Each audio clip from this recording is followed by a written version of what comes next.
ఈ రాళ్ళు ఉన్నాయి భూమి ఉపరితలం మీద ఉన్న రాళ్ళు సాలిడ్ ఉన్నాయి ఇవన్నీ కరిగి భూమి లోపల వేడికి కరిగి శిలాద్రవంలో ఉంటాయి. అగ్నిపర్వతాల నుంచి బయటకు వస్తాయి. ఓకే, ఆ అగ్నిపర్వతం నుంచి బయటకు వచ్చినప్పుడు ఏమో లావా అంటాం. ఆ శిలాద్రవాన్ని భూమి లోపల ఉన్నప్పుడు ఏంటంటే మాగ్మా అంటాం. ఇప్పుడు ఇట్లా పట్టుకొని నల్లడి తిరుగుతాంగా, అది లొకేటర్. లొకేటర్ అవును. ఏంటంటే అది ఏమన్నదేనా? అది కరెక్ట్ కాదు, అన్ని దట్స్ నాట్ కరెక్ట్. అంతేనా? అంటే ఏంటంటే ఇప్పుడు జస్ట్ లైక్ కొబ్బరికాయ పట్టుకొని భూమి లోపల దాగి ఉన్న నీటిని మేము చూస్తాం, బంగారాన్ని నిధులను చూస్తాం అని అన్నట్టు తిరుగుతుంటారు కదా. ఇది పట్టుకొని తిరిగితే ఏం తెలుస్తుంది? కాకపోతే ఇది ఎక్కడో మూమెంట్ అవుతుంటుంది, దొలకలాగా ఉంటుంది కాబట్టి 3 స్టెప్పులు చూస్తున్నావు నువ్వు. ఏమని? ఒకటి మ్యాప్ చేస్తున్నావు, ఎస్, లొకేషన్ తీసి. అవును. ఇంకోటి ఐసా అప్పుడప్పుడు కానీ అది చేయను. ఒక్క నిమిషం. ఇప్పుడు ఏమైందంటే ఈ లొకేటర్ అనేవి లేకుండా సర్వేకి వెళ్తే రైతులు ఏమంటారు అంటే అసలు సార్ మీ దగ్గర లొకేటర్ లేదు సార్ అంటే ఈ యూట్యూబ్ ప్రభావం చాలా ఎక్కువ. నిన్న కూడా జరిగింది అట్లా. అసలు లేదా సార్ అది అంటే ఐసా. సో అందువల్ల అరే బాబు నా దగ్గర అది ఉన్నాయి అన్నీ ఉన్నాయి అని చెప్పడం కోసం, అంటే ఒకవేళ అది పాసిబిలిటీ ఉండొచ్చు. ఓకే, భూమి లోపల ఏం దాగి ఉంది, నీ కింద ఏముందో తెలియదు.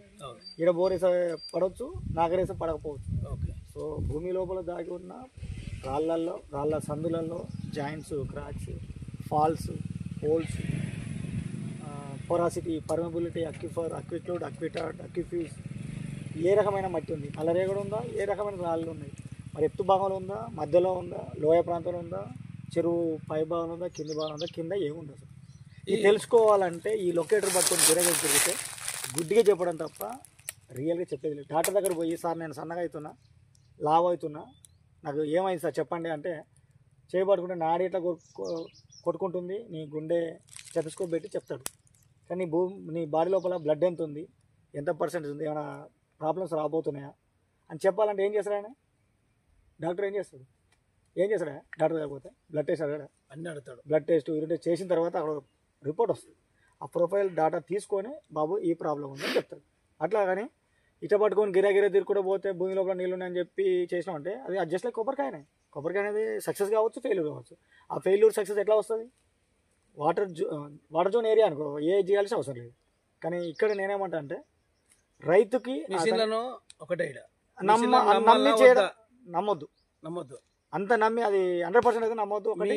ఏది కాదు, 20 సంవత్సరాల ఎక్స్పీరియన్స్ చేసుకొని మీరు రిజల్ట్ చేస్తా. దేని ఏంటంటే అక్కడ అనుభవాన్ని వాడతా, అక్కడ సాయిల్ టెస్ట్ చేస్తా. అసలు ఎంత లోతులో బండి ఉంది అది తెలుసుకోవాలంటే భూమి లోపల కరెంట్ పంపించాలి. నేను మన కడతాలో చేయలే, వాళ్ళు ఇక్కడ లొకేటర్లు తిప్పారు, 5 పేరైనాయి, మంత్రాలను తిప్పారు, తంగేడు పూలలు తిప్పారు, జర్మన్ టెక్నాలజీ తిప్పారు. ఇంకా మొన్నటి కొత్తది వచ్చింది, ఇంకేంటి వాడు ఇట్లా పట్టుకుంటాడు ఒకటి బిందె పట్టుకొని నీళ్లు పోకముందుకే అక్కడ ఇసిరేషన్ దగ్గర నీళ్ళు వస్తాయి. ఇప్పుడు మరి అది ఇసిరేషన్ తడ వస్తాయా, నీళ్ళు పడి అక్కడ వస్తాయా? ఇప్పుడు ప్రజలు ఏంటంటే ప్రజలని సైంటిఫిక్ శాస్త్రీయ పద్ధతుల వైపు నడిపించాలనే మన ప్రయత్నం. ఎందుకంటే ఇప్పుడు నేను DRDOలో 2011 నుండి చేస్తుంటాను. ఎన్నో వందల బోర్ సక్సెస్. మీ భూమిలో కూడా బోర్ ఎట్లా దగ్గరుండి డ్రిల్ చేయించిన, బావి ఇప్పించిన, బావి ఎట్లా ఇచ్చిన ఉత్తనే ఇచ్చిన, గాడేసుకో అని చెప్పిన, మిషన్ పెట్టి చెక్ చేసి భూమి లోపల కరెంట్ పంపించి ఎక్కడ మొరం వస్తుంది, ఎక్కడ బండ తగ్గుతుంది, ఆ బావి నడుస్తుందా అది మీ అన్నకు పోయింది, అది మీ అన్న ఇంకో అన్న పోయింది, నువ్వేం చేసినావు? ఆవేశంలో ఈయన కూడా మీరు చేసినట్టుగానే కొబ్బరికాయతో వేసి 700 ఫీట్లు వేసి నా సాగరంగా దుమ్మేరేగింది.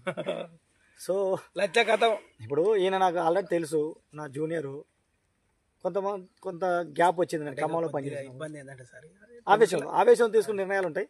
ఇంకొంచెం చాలా మంది రైతులు కూడా నేను సర్వే చేసిన తర్వాత సార్ రిపోర్ట్ కావాలి, ఎమ్మటే కావాలి. ఆయన 5 బోర్లు వేస్తాడు, 10 బోర్లు వేస్తాడు, ఎన్నో ఫెయిల్ అయి ఉంటాయి. ఈ రిపోర్ట్ కోసం ఎమ్మటే కావాలి సార్, నాకు ఎమ్మటే కావాలంటాడు. అంటే నేను అనేది ఏంటంటే ఇక్కడ రైతులను ఇబ్బంది పెట్టడానికి కాదు, ఎందుకంటే వాళ్ళకి ఆతురత ఉండడం సహజం. అంటే వాళ్ళ భూమిలో నీళ్ళు లేవని అంటే వాళ్ళు మనం కొడతారు కదా.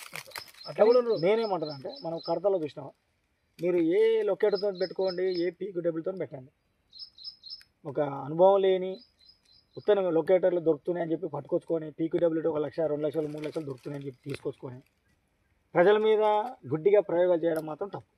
అది చట్టరీత్యా నేరం కూడా. ఇప్పుడు నువ్వు జియాలజిస్ట్గా ప్రాక్టీస్ చేస్తున్నావు అంటే చదివి ఉండాలి, లేకుంటే నేను నా అనుభవం ఉన్న జియాలజిస్ట్ దగ్గర ట్రైనింగ్ అనేది చేసి ఉండాలి. కానీ జియాలజిస్ట్ చదివి ఉండాలిగా. చదవకుండా ఉత్తరం నేను జియాలజిస్ట్ పట్టుకొని జియాలజిస్ట్ అంటే ఎట్లా? అప్పుడు జియాలజిస్ట్ చెప్పడం నేను డౌజింగ్ చేస్తా, ఈ లొకేటర్ పట్టుకొని తిరిగి నేను భూమి లోపల ఉన్న లేయర్ అని చెప్తా అంటే ఇటు పట్టుకొని తిరుగుతావు. ఏం తెలుస్తుంది నీకు? ఆ రాయి ఏ రకమైన రాయి అని తెలుస్తుంది? తిరుగుతుంది. ఎందుకు తిరుగుతుంది? మరి ఆడ ఏముందో చెప్పు నాకు. ఆ 60-70 ఫీట్ల కోసం ఎక్కడ చెప్తున్నాను. నేనేం చెప్తున్నా అంటే కడతలో చెప్పినావా పలానా పాయింట్ దగ్గర నీళ్ళు వస్తాయని అనుకున్నాను. అక్కడున్న కండిషన్స్ ప్రకారం నేను అనుకొని ఒక ప్రదేశాన్ని నిర్ణయించుకుని ఎట్లా నిర్ణయించినా నేను అక్షాంశాలు రేఖాంశాలు తీసుకొని ఆయన భూమిలో ఎక్కడ బండ ఉంది, ఎక్కడ వాటర్ సోర్స్ వచ్చే అవకాశం ఉందో తెలుసుకుని అక్కడ నాకు డౌట్ వచ్చిన దగ్గర చెక్ చేస్తాను. ఎందుకు నీకు డౌట్ వచ్చిందంటే నేను చదివిందే జియాలజీ చదివినా నేను. యూపీఎస్సీ తెలుసు కానీ ఢిల్లీలో మన దేశంలో అత్యంత ప్రతిష్టాత్మకంగా కేంద్ర ప్రభుత్వ సంస్థలు ఎగ్జామ్స్ కండక్ట్ చేస్తాయి కదా. దాంట్లో యూపీఎస్సీ యూనియన్ పబ్లిక్ సర్వీస్ కమిషన్లో జియాలజిస్ట్గా సెలెక్ట్ అయినా 2011లో. ఇంటర్వ్యూ దాకా పోయి వచ్చినాం. ఇంటర్వ్యూలో ఫెయిల్ అయినా. ఎందుకంటే ఫెయిల్ అయినా కూడా ఫెయిల్ అని ఒప్పుకోవాలి. మనం ఏమంటారు ఫెయిల్ అనేది కామన్. ఫెయిల్ అయిన దగ్గరనే సబ్జెక్ట్ ఉంటుంది భయ్. అంటే సక్సెస్ అయినోడు ఆడు ఎందుకు సక్సెస్ అని చెప్పాడు, ఎన్నో చెప్తాడు. కానీ ఫెయిల్ అయిన దగ్గర నేర్చుకుంటే నువ్వు ఎందుకు ఫెయిల్ కాకూడదో, ఎట్లా సక్సెస్ కావాలో తెలుస్తుంది. అందుగురించి నువ్వు మంచంతో స్నేహం చేయదు. రైతులారా, ఇతను నాతోనే 2-3 నుంచి ప్రయాణం చేస్తున్నారు. రెగ్యులర్గా కంటిన్యూస్గా వస్తున్నాడు. చూస్తూనే ఉన్నారు మీరు మా వీడియోలు. ఇతనికి మొత్తం వర్క్ పర్ఫెక్ట్ అయింది. పీక్యూడబ్ల్యూటీ అనే మిషన్ ఇతనికి ఇస్తే చిన్నగా అది అక్కడ డేటా కలెక్షన్ చేయాలంటే ఖచ్చితంగా చేస్తాడు. మంచిగా పిహెచ్డీలు చేసిన వాళ్ళకంటే మంచిగా చేస్తాడు. అంటే రోజు నాతో తిరుగుతాడు. నేను మాట్లాడే మాటలు, సర్వే చేసే విధానం అన్నీ గమనించి ఇతను అయ్యాడు.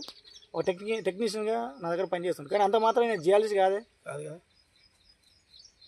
అతను ఏ చేసినా దానికి కంక్లూజన్ ఇవ్వాల్సింది నేను. ఆ డాటాని అనాలిసిస్ చేయాల్సింది నేను. రిపోర్ట్ మీరే అంతిమంగా రిపోర్ట్ తయారు చేసింది నేను. అక్కడ ఏముంది ఇవ్వాల్సింది నేను. అంతేగాని ఉత్త లొకేట్ పట్టుకున్నా నేను వస్తున్నా చేస్తున్నా అని చెప్పి నేను జియాలజిస్ట్ అని చెప్తారు. దయచేసి చెప్తున్నా, ఎవరైతే ఈ ప్రాక్టీస్గా చేస్తున్నారో సరే మీరు ఏం చేస్తారో మీ ఇష్టం, మీరు ఏమైనా చేసుకోండి, నాకు సంబంధం లేదు. ఆ రైతుల ఇష్టం, మీ ఇష్టం.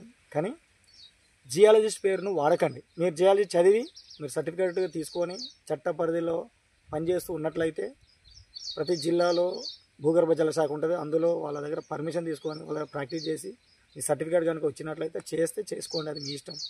అంతేగాని గుడ్డిగా చేసి జియాలజీ